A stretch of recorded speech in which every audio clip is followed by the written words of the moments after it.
Video کے نیچے subscribe کے بٹن پہ کلک کریں، بیل کے آئیکن پہ کلک کیجئے تاکہ ہر نئی ویڈیو کی نوٹیفیکیشن آپ کو مل جائے۔ حضرت آپ جو وظائف بتاتے ہیں کسی کو بیماری کے لیے، کسی کو کسی چیز کے لیے بتاتے ہیں، تو اس کی اجازت عام ہوتی ہے یا خاص ہوتی ہے؟ کیونکہ آپ کے جو وظائف ہوتے ہیں وہ ہمارے لیے بھی مفید ہوتے ہیں اور ہمارے بھی اندر بھی وہ بیماریاں ہوتی ہے۔ اگر آپ کی عزت عام ہو تو ہم استعمال کر سکتے ہیں، اگر آپ کی عزت خاص ہے تو ہم نہیں استعمال کر سکتے، اس لیے آپ حضرت جی اس کی عزت عام فرمائیں۔ تو میرے جو وظائف ہوتے ہیں بالکل عام ہوتے ہیں، بے شک جو سوال کرنے والا تو خاص ہے، اس کا ایک خاص مقصد سامنے آتا ہے، لیکن جب میں اس کو بتاتا ہوں تو جو بھی جس تک بھی وہ پیغام پہنچتا ہے اس کے لیے میری طرف سے اجازت عامہ ہوتی ہے، بالکل آپ اس سے استفادہ کر سکتے ہیں، اس میں کسی قسم کی کوئی رکاوٹ نہیں ہے، الا یہ کہ میں اگر کبھی تصریح کر دوں کہ یہ خاص آپ ہی کے لیے عمل ہے تو وہ الگ بات ہے، اور ایسا عام طور پہ میں کہتا نہیں ہوں، کیونکہ اللہ کا نام ہے، سب کو فیضان اٹھانے کا حق ہے، تو آپ کو بالکل اس میں اجازت ہے، آپ کر سکتے ہیں، اور میں دل سے دعا بھی کرتا ہوں۔ باقی یہ کہ اگر جن دنوں میں عورتوں میں نماز نہیں ہے تو وہ کیا کرے، تو اس کا ذکر کر سکتی ہیں، کیونکہ قرآن کریم کی آیت نہیں ہے، قرآن کریم کی آیت کی ممانعت ہوتی ہے، لیکن یہ چونکہ اللہ کا ذکر ہے یا اسی طرح کے صلاۃ والسلام درود شریف ہے، وہ خاص ایام میں بھی پڑھا جا سکتا ہے۔ شریف کے حوالے سے اس میں تو آپ تمام ناظرین نوٹ کر لیں کہ میرا خیال نہیں کہ کوئی وظیفہ ایسا ہو کہ جہاں درود شریف نہ ہوتا ہو۔ یہ انڈرسٹوڈ بات ہے کہ درود شریف اول آخر ضرور ہوتا ہے، عام طور پہ 11 دفعہ درود شریف بتایا جاتا ہے، اگر کبھی نہ بتایا ہو تو آپ درود شریف ضرور شامل کریں، اور اگر بعض ایسے وظائف ہوتے ہیں جس میں درود شریف نہیں پڑھنا ہوتا تو وہاں تصریح کر دی جاتی ہے کہ اول آخر درود شریف نہیں ہے۔ بس اوقات بعض دشمنوں کے لیے پڑھا جاتا ہے اور غیظ و غضب کے لیے پڑھا جاتا ہے، بعض وظائف ایسے ہیں کوئی کڑوی چیز منہ میں رکھ کے پڑھی جاتی ہے، اور درود شریف تو رحمت للعالمین کا تذکرہ ہے، تو وہاں غضب میں رحمت کو کیوں ملائیں؟ اس لیے وہاں جو ہے مشائخ سلسلہ کہتے ہیں درود شریف نہ پڑھیں، یہ غیظ و غضب کے ساتھ جو ہے آپ یہ ورد کریں تاکہ اللہ کا غضب اس دشمن پہ ٹوٹے، تو وہ خاص تو اس کی تصریح کر دیتے ہیں، لیکن عام طور پہ اگر میں نہ بتاؤں تو پھر آپ انڈرسٹوڈ سمجھ کے درود شریف لازمی شامل کریں، کیونکہ درود شریف کی برکت سے تو وظیفہ آپ کا قبول ہونا ہے اور اللہ کے جو شرف قبول نصیب ہوگا، تو درود شریف جو ہے آپ بالکل اس میں پڑھیں۔ نام ہے المانع، جی یہ 91۔ المانع کا معنی منع کرنے والا، روکنے والا، جی ہاں۔ المغنی کا معنی تھا غنی کر دینے والا، الغنیو کا معنی تھا ارسال، خود غنی، اپنی ذات میں غنی، اور مغنی کا معنی دوسروں کو غنی کر دینے والا، بے پرواہ کر دینے والا۔ المانع کا معنی روکنے والا، منع کرنے والا، اور یہ جو نام ہے یہ جلالی ہے اپنی کیفیت کے اعتبار سے، اور اللہ تبارک و تعالیٰ کا صفاتی نام ہے، بڑا عجیب و غریب نام ہے۔ اس کے جو ہے عدد کبیر 161 ہے، 161، اور اس کا جو عدد مفرد 8 ہے، جی 8۔ تو اس میں بھی بڑی زبردست تاثیر ہے المانع میں، کیونکہ ظاہر ہے کہ معنی ذات اللہ تبارک و تعالیٰ کی ہے، اس معنی میں کہ اس نے روک رکھا ہے آسمان کو زمین پہ گرنے سے، اس نے روک رکھا ہے ستاروں کو آپس میں ٹکرانے سے، اس نے روک رکھا ہے سورج کو چاند سے ٹکرانے، چاند کو سورج سے ٹکرانے سے، تو گویا کہ یہ اس کی شان ہے۔ ایک آدمی چلتا کھڑا ہے تو اس نے روک رکھا اس کو نیچے گرنے سے، ہے، تو گویا کہ یہ کمالات اس کے اندر ہے، یہ المانیوں میں، تو گویا کہ توحید کا شاکار ہے یہ نام، پوری وحدت انسان کو سمجھ میں آ جاتی ہے کہ دنیا کے اندر جو کچھ ہوتا نظر آتا ہے ان سب کو تھام رکھا، جو روک رکھا ہے تو اللہ تبارک و تعالیٰ کی ذات نے، گویا کہ مذکر کو مؤنث، مؤنث کو مذکر بننے سے روک رکھا ہے، اور گیہوں کو جو ہے گویا کہ جو بننے سے روک رکھا ہے، کیلے کو سیب بننے سے روک رکھا ہے، سیب کو انار بننے سے روک رکھا ہے، کیونکہ ایک جیسی مٹی، ایک جیسی زمین، ایک جیسی آب و ہوا، ایک جیسی کھاد، اور جب ڈالتے ہیں تو ہر درخت الگ الگ رنگ و روپ سے نکلتے ہیں، تو یہ اصل میں ایک کو دوسرے میں مکس ہونے سے روکنے والی ذات اللہ ہی کی ہے۔ یہاں تک کہ قرآن میں فرمایا کہ مرج البحرین یلتقیان، دو دریا آپس میں ملتے ہیں لیکن ایک کو دوسرے کے اوپر مکس ہونے سے روک رکھا ہے،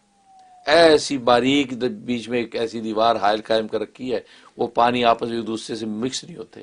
اگر ملتے بھی ہیں تو پھر سائڈ پہ ہو جاتے ہیں، بیچ میں وہ باریک، تو یہ جو روک رکھا ہے یہ المانیوں نے روک رکھا ہے، تو یہ وہ ذات ہے۔ تو اس میں بڑی زبردست تاثیریں ہیں۔ اس کے اندر یہ ہے کہ کوئی شخص بیمار ہے اور روز بروز اس کی بیماری بڑھتی چلی جا رہی ہے اور کوئی دوا اثر نہیں کر رہی، طبیبوں کو سمجھ میں نہیں آ رہا، تو اس کا طریقہ ہے کہ اس کے بیمار کے سر پہ ہاتھ رکھ کے یہ جو ہے نا 101 دفعہ یا مانیوں کا ورد کرے اور نیت یہ کرے گا کہ یا اللہ یہ جو مرض اس کا مزید بڑھتا چلا جا رہا ہے، بیماری بڑھتی جائے، اس کو روک دے، کیونکہ اللہ کی شان یہ ہے کہ اللہم لا مانع لما اعطیت،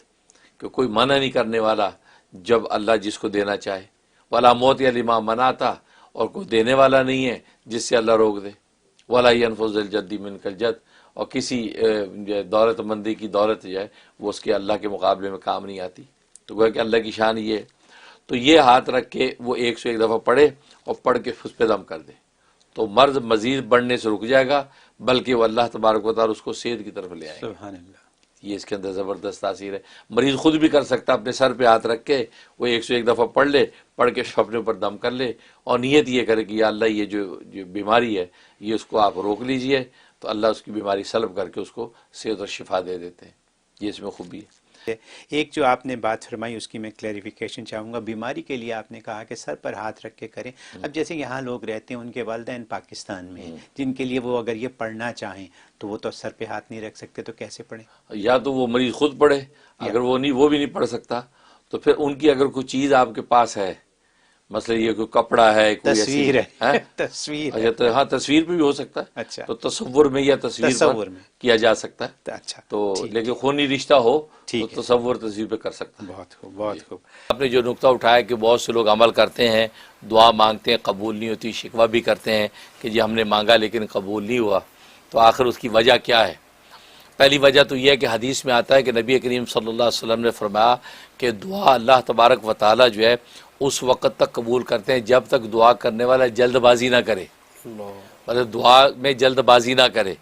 اس وقت تک اللہ دعا کو قبول کرتے ہیں۔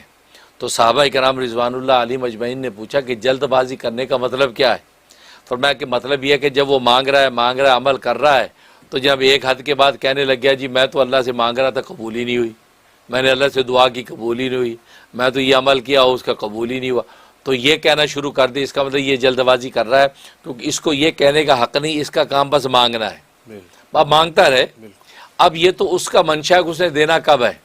یہ لمیٹیشن تو آپ متعین کر رہے ہیں کہ ایک چلے کے اندر مل جائے یا 3 دن میں مل جائے یا ہفتے میں مل جائے، یہ تو آپ متعین کر رہے ہیں، یہ تو دینے والے کو پتہ ہے۔ جیسے نابالغ معصوم بچہ اماں کے ہاتھ سے روٹی بھی چھین کے مانگتا ہے، کچھ بھی کرنے کی کوشش کرتا ہے، لیکن اماں کو پتہ نہیں ابھی اس کی عمر روٹی کی نہیں ہے، ابھی تو دودھ ہی پینا ہے اس نے۔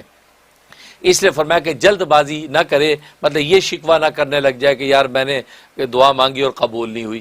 کیونکہ اللہ تبارک و تعالیٰ جو دعا کو قبول یقیناً کرتے ہیں، لیکن اللہ کے قبول کرنے کی اپنی شکلیں ہیں، اپنے طریقے پہ قبول کرتے ہیں۔ کبھی تو فرمایا کہ بے عینی وہی چیز دے دیتے جو مانگی،